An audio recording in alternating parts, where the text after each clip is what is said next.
Pues hoy vamos a ver estadísticas de orden. Es un problema interesante y que parece a simple vista fácil, pero tiene sus detalles. Una estadística de orden es, yo le doy un arreglo de números, ¿no? Y la estadística de orden K es el késimo número más grande en el arreglo. ¿Ok? Por ejemplo, el mínimo, pues es la estadística de orden 1 y el máximo, pues es la estadística de orden n, ¿no? La mediana, no, la media, es la estadística de orden n medio, ¿no? La mediana, es el que está justo en medio, ¿no? Entonces ahora imagínense que yo quiero la estadística de orden k, quiero el quinto elemento. ¿Cómo lo harían? O sea, pues ordenando y lo busco, y ya, bueno, lo ordeno y te lo regreso, pero eso me lleva en el log n, y luego con comparaciones. Entonces me gustaría hacerlo en menos tiempo, porque, por ejemplo, si ustedes quieren el mínimo, ¿cómo lo hacen? Pues pues eso lo pueden hacer fácilmente, comparando todos los elementos, ¿no? Con n-1 comparaciones.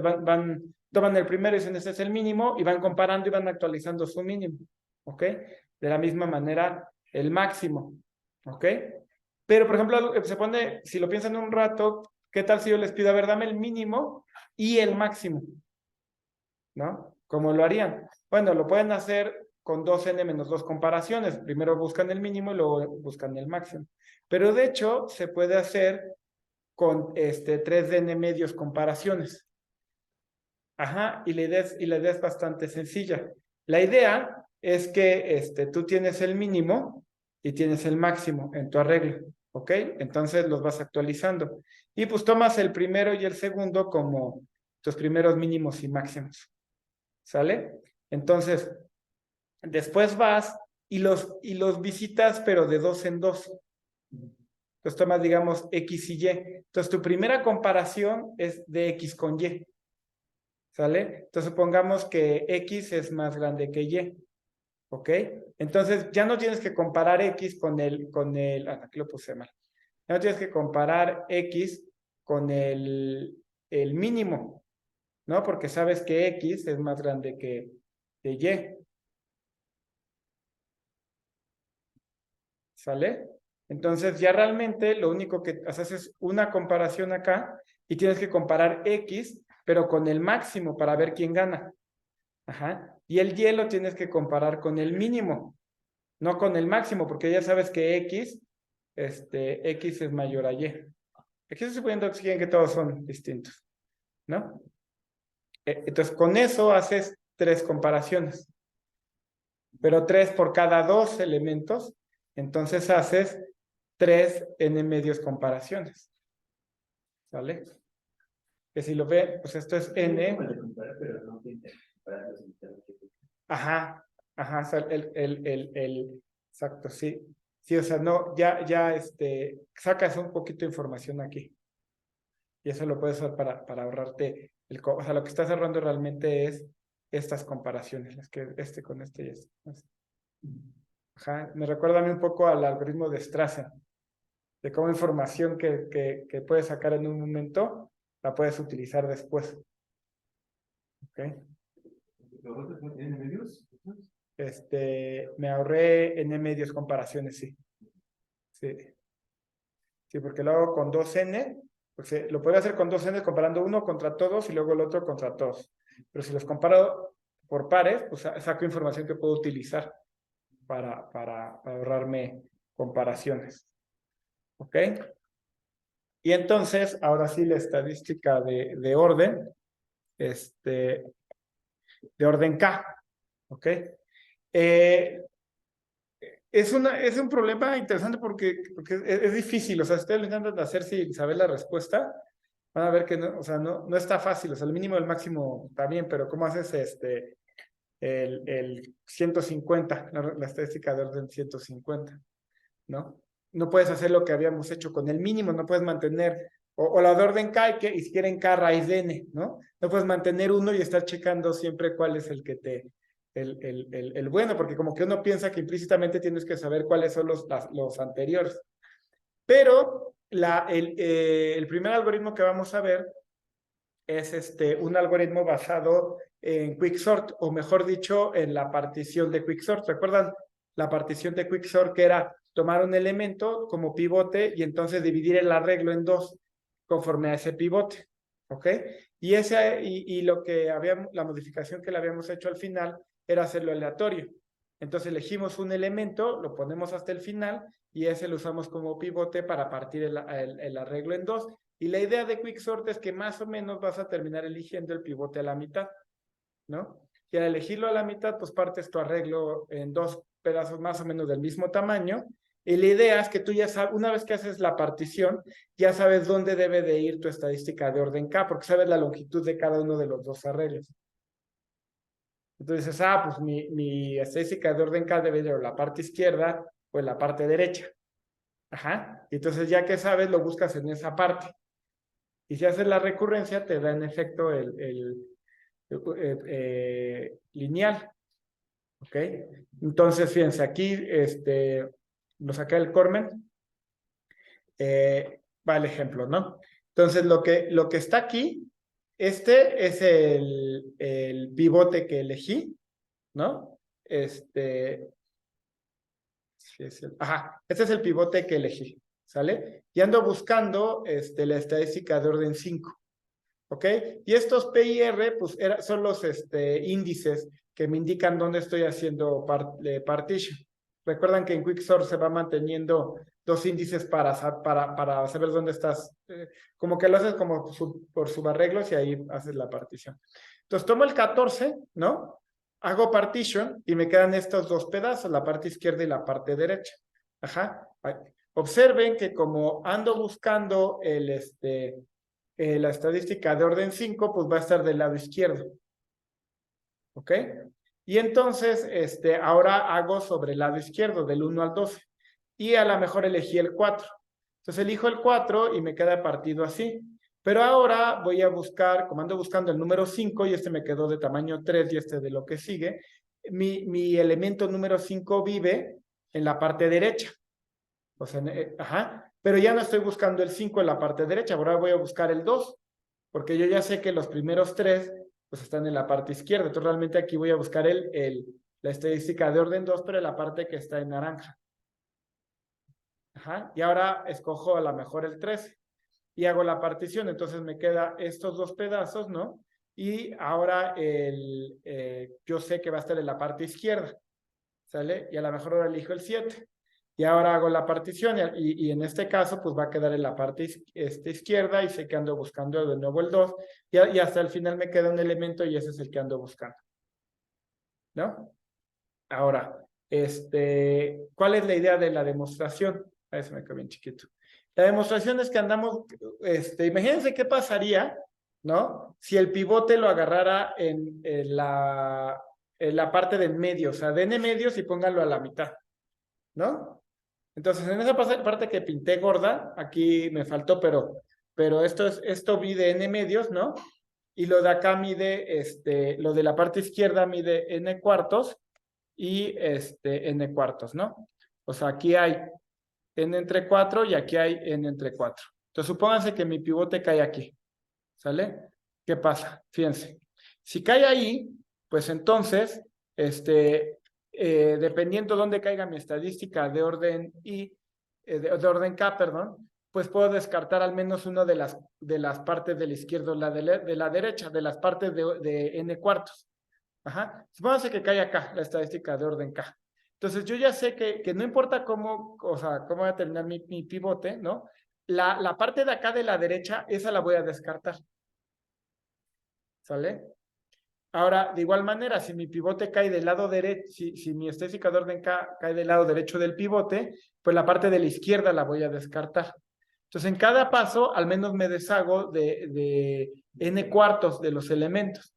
Entonces, si todo va bien y si siempre pasara que elijo el pivote en la parte verde, pues entonces me quedaría una recurrencia de este estilo, ¿no? T de 3 de n cuartos más teta de n.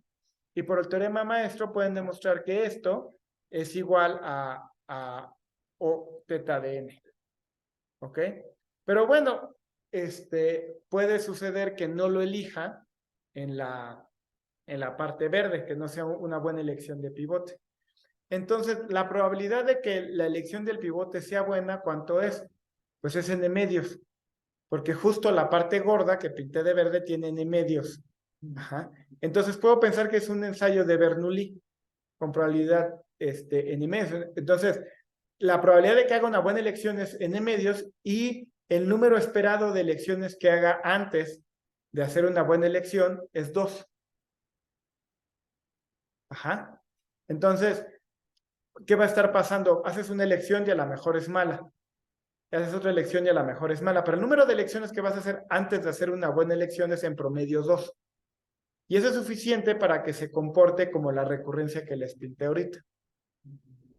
¿Sale? Entonces vamos a formalizar esa idea y sea AJ el subarreglo donde seguimos buscando en la jésima partición. Entonces, AJ es simplemente la jésima iteración, pero es el subarreglo donde andamos buscando. En el sentido de que a lo mejor en la primera instancia me queda del lado izquierdo, en la segunda del lado derecho, y hay un subarreglo que va ahí flotando, que es donde digo, pues por aquí debe de andar mi estadística de orden K. ¿Sale? Bueno, entonces, sea HI hasta HM los índices de la partición buena. ¿Ok? Entonces, en ese proceso, H1 pues es la primera partición buena, H2 es la segunda partición buena y así, ¿no? Noten que entre H1 y H2 pues puede haber varias particiones que no sean buenas. ¿Ok? Entonces, en general observen que el ser bueno significa que tiras a la basura un cuarto de los elementos, ¿no? Del subarreglo en el que andas buscando. En particular, el tamaño de HI más 1 es a lo más 3/4 del tamaño de HI. ¿Sale? Entonces, en particular, el tamaño de HK es como mucho 3/4 a la K por N. Porque en cada paso lo voy, o sea, va decreciendo de manera exponencial. Ese es todo el chiste, ¿no? Y en cada paso voy haciendo trabajo lineal, pero es trabajo lineal que también va decreciendo de manera exponencial, y por eso es que la recurrencia me queda de tamaño lineal al final. Sea XK el número de particiones entre HK y la partición HK más 1. Esas son donde fracasé, donde no hice una buena elección de pivote. Y XK es el número de particiones que hay ahí, en medio, ¿no? Entonces ya vimos que eso es en promedio 2. Bueno, es porque es un ensayo de Bernoulli con P igual a 1/2. Entonces, el número de cuántas comparaciones hago. Pues para hacer partition, pues yo el pivote lo comparo contra todos. Entonces hago n-1 comparaciones, vamos a cerrarlo en n, ¿no? Entonces hago el tamaño del arreglo de comparaciones y vamos a acotarlo por el número de comparaciones, el tiempo de ejecución. Entonces la suma de los AJ, ¿no? Pero esa suma de los AJ, pues lo puedo partir por esas generaciones. Puedo decir, bueno, desde H1 hasta HK, ¿no? Hasta HM, perdón, pues las que tengas en medio, ¿no? Entonces es desde J igual a HK hasta HK más el número de elementos que tengas en la, ¿cómo se llama? En esa generación antes de que encuentres una buena, ¿no?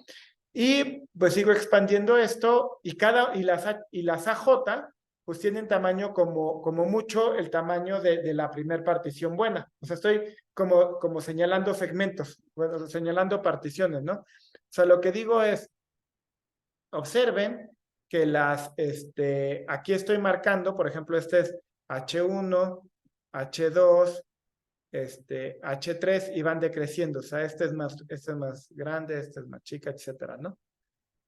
Las cosas que están en medio, pues no sé bien qué tamaño tienen, pero las puedo acotar, son monótonas. O sea, esto va decreciendo en tamaño. Al menos decrece en 1. Entonces, algo aquí en medio, ¿no? Un A3, pues va a ser de tamaño menor o igual a ADH1.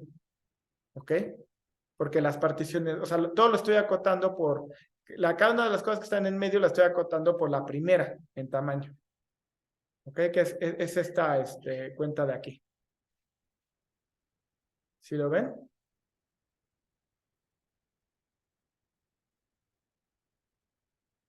¿Ok?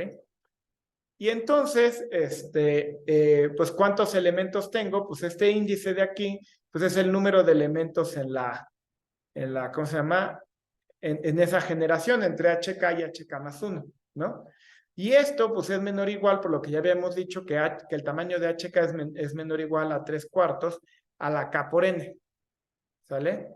Y entonces, ya con eso, calculo valores esperados de la última expresión, pero como de nuevo la esperanza es lineal, pues entonces puedo sacar la N, puedo sacar la 3 entre 4 a la K, y me queda el valor esperado de XK. Pero ya habíamos dicho que el valor esperado de XK pues es 2, y me queda 2N por esa sumatoria. Y esa sumatoria pues es una geométrica, entonces ¿eh? Ajá, la puedo llevar a infinito y la acoto por 4 y me queda 8N. ¿Ok? Entonces, en promedio, con este análisis digo, pues como mucho haces 8N comparaciones. ¿Ok? Está contando por 2. ¿Perdón? Está contando por 2. Aquí por 2N, pero esta expresión de acá, Ah, que es como mucho 8, como mucho 4, perdón. Entonces, 8N comparaciones, el número esperado de comparaciones, ¿no? Entonces, ahí está un algoritmo bastante sencillo de implementar, ¿no? El análisis es un poco más complicado y te da el tiempo lineal. Pero, ¿qué tal si lo quieren hacer determinista? O sea, les digo, bueno, no, pues dame un algoritmo que sea determinista, ¿no? Porque en este caso no, pero es que iba a decir, te dan una mala entrada y el algoritmo funciona mal, pero no, porque es un algoritmo aleatorizado. Tendrías que tener muy mala suerte y siempre hacer una elección mala. La probabilidad es bajísima, pero podría tardarse n cuadrada si siempre eliges el peor pivote, ¿no? Exacto, como quicksort. Pero en la práctica, pues eso no pasa. Pues no solo tiene un valor esperado de 8N, está cercano ¿cómo se llama? Al valor esperado. Entonces les doy un algoritmo determinista. La idea del algoritmo determinista es muy interesante porque juega mucho con la recurrencia al final, y lo que hace es encontrar un buen pivote de manera determinista. ¿Ok? Entonces, fíjense, lo que hago es que primero parto a mi arreglo en grupos de 5 elementos. Los voy tomando de 5 en 5. ¿Ok? Cada uno de esos 5 elementos, cada subarreglo de 5 elementos lo ordeno. Y eso lo puedo ordenar si quieren con insertion sort. Y me toma pues, tiempo constante porque son 5. Me toma tiempo lineal en total. ¿Sale? Y luego, como ya lo ordené y son 5, puedo tomar las medianas de cada uno de esos elementos, el valor que está en medio. ¿Ok? Entonces tengo mi arreglo de 5, mi arreglo, perdón, lo parto en 5 y tomo, ordeno con insertion sort y tomo la mediana de cada grupo. O sea, voy a tomar estos de aquí, pues. Déjenme pintar. Voy a tomar estos elementos de aquí. Voy a tomar y en a lo mejor el último no me queda de 5, ¿no? Pero pues tomo una media. Y ya tengo medianas, tengo n entre 5 medianas, y recursivamente encuentro la mediana de las medianas. Porque ya, o sea, tengo un algoritmo para encontrar estadísticas de orden K, lo vuelvo a usar, pero ahora para encontrar las medianas de las medianas. ¿Ok? Entonces, sea X este elemento. Entonces, de nuevo, X, ¿cómo lo generé? A X lo generé dividiendo el arreglo en 5, ordenando, tomando las medianas, y luego X es la mediana de las medianas. Ese elemento va a estar más o menos en medio. O sea, fíjense, porque ¿cómo se ve la cosa? Aquí están los grupitos, ¿no? De 5 en 5. Estos que están pintados en rojo son las medianas. Ajá. Y X es la mediana de las medianas. Si lo notan, aquí arriba hay más o menos 3N entre 10 elementos. Ajá. ¿Por qué 3N entre 10? Porque fíjense, cada uno de estos es de tamaño N entre 5. La mitad, ¿no? Tengo N entre 10. ¿no? Cada uno tiene 5 elementos, de los cuales 5 están arriba de las 3 están arriba de las respectivas medianas, porque esta mediana es más chica que esta de acá, que a su vez es más chica que estos de acá. Entonces, estos 3 son más chicos que este. Estos 3 son más chicos que este, a su vez son más chicos que este. ¿Ok? Entonces, al menos 3n menos 10 menos 6, o sea, ya agregándole el menos 6, porque en este caso esto no se cumple, bueno, y a lo mejor al final no tienes los últimos, ¿cómo se llama? No tienes 3, pero bueno, al menos 3n entre 10 elementos básicamente son más grandes que x. Y de la misma manera, al menos 3n entre 10 elementos son más chicos que x. Entonces, si yo elijo a X como pivote, las 2 pedazos de la partición me van a quedar gordos. Van a tener una fracción lineal. Entonces, no importa dónde caiga el pivote, si cae a la izquierda o a la derecha, voy a desechar al menos 3n entre 10 elementos. ¿Ok? Entonces, la recurrencia que me queda, si en el peor caso, donde vamos a buscar va a tener 7n entre 10 elementos, al igual que el análisis que hicimos con el algoritmo aleatorizado. ¿Ok? Entonces, ya, tenemos la siguiente recurrencia. Tenemos T de n, va a ser T de n entre 5, porque, bueno, pago un tiempo lineal por ordenar cada subarreglo de tamaño 5, ¿no? Y extraer la mediana. Y luego la mediana de las medianas lo hago, pero sobre n entre 5 elementos. Entonces pago T de n entre 5. ¿Ok? Más un T de 7, de 7n entre 10. La clave aquí de por qué da lineal es que si se fijan esto, es más o menos como T, como si yo hiciera, esto es incorrecto, pues, pero es una manera intuitiva de ver lo que está pasando aquí. Si se fijan, esto es esto es 2n entre 10. Esto es 9 entre 10 por n. ¿Se explico? O sea, la suma de esta fracción y de esta fracción es menor a 1. Ajá, entonces estás haciendo un trabajo, de nuevo, que exponencialmente se va haciendo más chiquito y vas pagando un trabajo lineal. Entonces, por sustitución, tú pueden demostrar fácilmente, pero a la intuición me interesaba dárselas, que esto es lineal. ¿Ok? Entonces, ahí tenemos un algoritmo determinista, que dicho sea de paso, pues nos podría servir para Quicksort también, pero en la práctica es muy engorroso o sea, tiene constantes grandes y es engorroso de programar porque lo jalas y primero haces una llamada recursiva para calcular tu mediana de medianas, ¿no? Y esa a su vez va a ser una llamada recursiva para su mediana o sea, se complica, pues, y el algoritmo aleatorizado es pues bastante más fácil.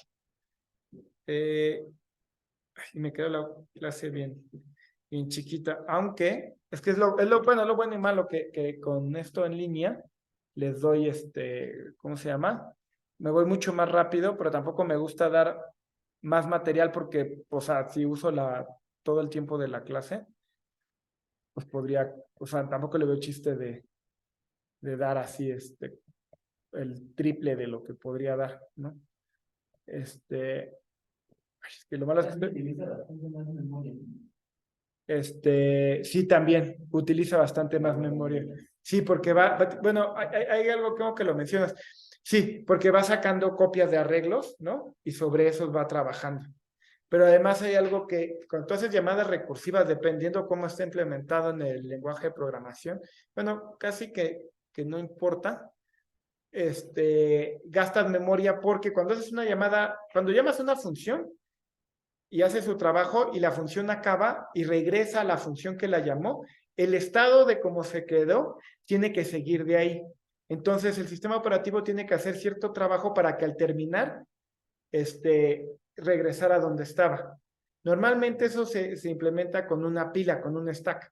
Entonces, cuando tú haces una llamada recursiva, o una llamada a una función, entonces haces un stack donde como que guardas el estado y haces la llamada, ¿no? Y luego, si haces otra llamada, guardas el siguiente estado. Y cuando regresa, saca del stack para regresar a ese lío de ejecución, y cuando regresa saca del stack y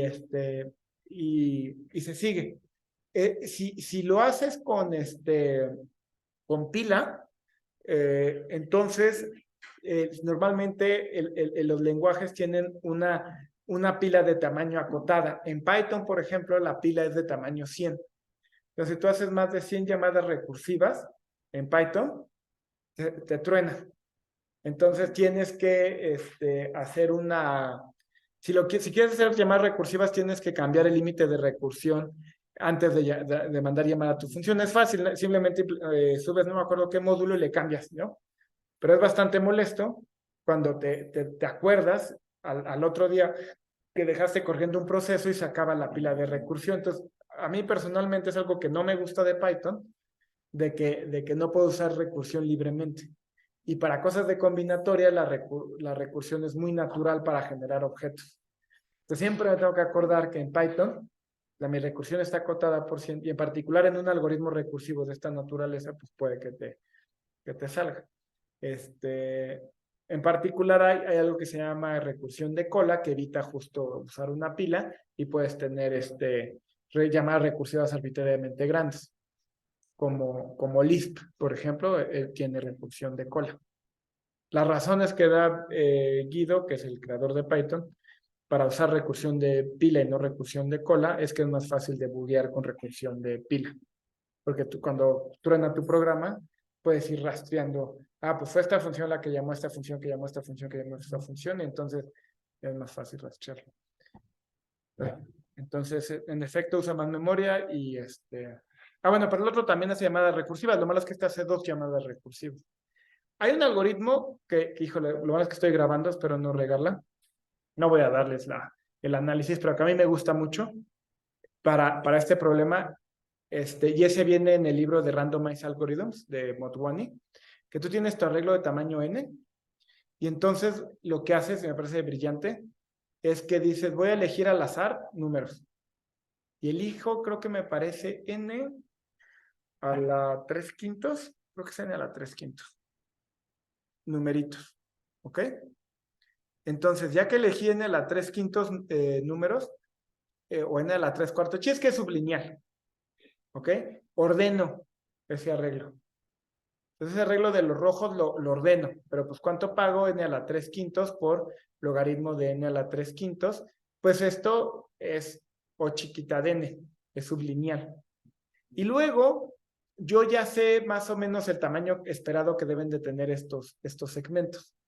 Y entonces, lo que hago es que yo ya sé más o menos dónde debe de andar el pivote. Dijo, el pivote debe de andar en este grupito. Y hago un grupo más gordo, creo que de raíz de n. O sea, como que digo, por acá, en raíz de n, elijo estos pivotes. ¿Ok? Y luego comparo todo el resto contra los pivotes. Ajá. Y al finalizar de hacer ese proceso, termino con un arreglo, una sección en medio, que me quedó una sección en medio que me va a quedar más o menos, creo que de raíz de n o algo así. Ajá. De algo como raíz sublineal también, ¿no? Chiquita de n, con probabilidad alta.